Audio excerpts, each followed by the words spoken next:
Hi guys, welcome back to my channel. কেমন আছো তোমরা? আশা করছি ভালো আছো, সুস্থ আছো। আমিও ভালো আছি। আজকে আবার নতুন একটা রান্না নিয়ে চলে আসলাম। আজকের রেসিপিটি হচ্ছে পটলের ভর্তা। আমরা তো অনেকে অনেক রকমভাবে পটল রান্না করে খেয়ে থাকি। এইভাবে আমার স্টাইলে একবার পটলের ভর্তাটা বানিয়ে খেয়ে দেখবে, ভীষণই সুস্বাদু হয়। এই ভর্তাটা দিয়েই কিন্তু নিমিষে ভাত খেয়ে নিতে পারবে। তাহলে চলো এই ভর্তাটা প্রথম থেকে শেষ পর্যন্ত দেখতে থাকো, আশা করছি ভালো লাগবে।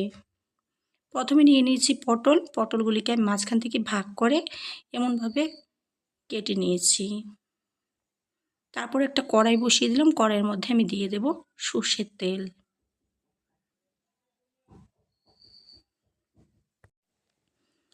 তেল গরম হয়ে গেলে আমি হলুদ আর নুন দিয়ে পটলগুলিকে মাখিয়ে রেখেছিলাম। এবার আমি একে একে পটলগুলিকে তেলের মধ্যে দিয়ে দিচ্ছি। সবগুলি পটল দেওয়া হয়ে গেলে আমি 1 মিনিট এইভাবে মিডিয়াম আঁচে একটু রান্না করে নেব। প্রায় 1 মিনিট পর ফিরে আসলাম। এবার সবগুলি পটলকে আমি উল্টে পাল্টে দিচ্ছি। সবগুলি পটলকে উল্টে পাল্টে দেওয়ার পর তারপরে হচ্ছে আমি ঢেকে আবারও মিডিয়াম আঁচে অল্প একটু রান্না করে নেব। এবারে হচ্ছে সুন্দর করে এগুলিকে একটু ঢেকে রান্না করে নেব।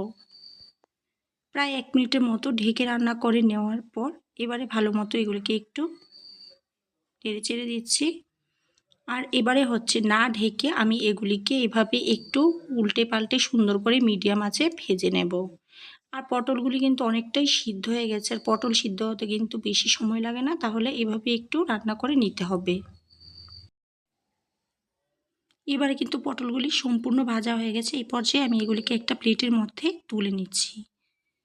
আর যে বাকি তেলটা রয়ে গেছে এই তেলের মধ্যে আমি দিয়ে দিলাম দুটো শুকনো লঙ্কা। শুকনো লঙ্কাগুলিকে অনবরত নেড়েচেড়ে আমি একটু কালারফুল করে ভেজে নিব।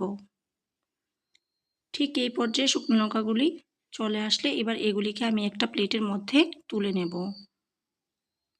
তো শুকনো লঙ্কাগুলিকে একটা প্লেটের মধ্যে তুলে নেওয়ার পর এবারে আমি পটলগুলি মাখার জন্য চলে আসলাম। তো প্রথমেই পটলগুলিকে আমি একটু ঠান্ডা করে নিয়েছিলাম। তারপরে একটা প্লেটের মধ্যে নিয়ে নিলাম আর দিয়ে দিলাম একটা মিডিয়াম সাইজের পেঁয়াজ কাটা, আর দিয়ে দিলাম 2 থেকে 3টা কাঁচা লঙ্কা, আর নিয়ে নিলাম শুকনো লঙ্কা। যেহেতু পটল ভাজার মধ্যে আমি আগে থেকেই নুন ব্যবহার করেছি, তো এখানে কিন্তু নুনটা একদম বুঝে দিতে হবে। একদম অল্প একটু নুন দিয়ে শুকনো লঙ্কাগুলিকে ভালোভাবে একটু মেখে নিচ্ছি। তো এবারে সবগুলিকে খুব সুন্দর করে আমি মাখিয়ে নেব।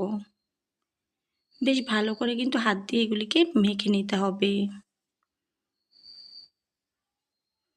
তো ভালো মতো মেখে নেওয়ার পর এবারে এর মধ্যে কড়াইয়ে যে পরিমাণ অল্প একটু তেল ছিল এই তেলটা আমি দিয়ে দিচ্ছি। শুকনো লঙ্কার ভাজা তেলের ফ্লেভারটা অনেক ভালো হয়, তার জন্য আমি তেলটা দিয়ে দিলাম। দিয়ে আবারও অনবরত মেখে নিচ্ছি। তো এই পর্যায়ে কিন্তু সম্পূর্ণ রেডি। তো আমার রেসিপিটি ভালো লাগলে